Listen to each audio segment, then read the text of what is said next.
Good morning বন্ধুরা, সবাই কেমন আছো? আমি আবার হাজির হয়ে গেছি একটা ব্লগ নিয়ে।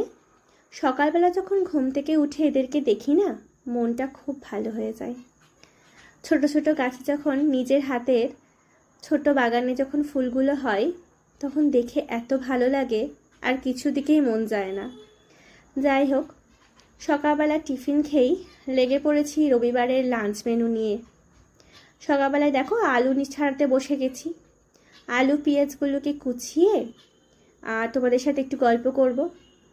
মাংস করব, তো মাটনের জন্য আলু পেঁয়াজগুলোকে একটু ছাড়িয়ে কুচিয়ে পরিষ্কার করে নিচ্ছি।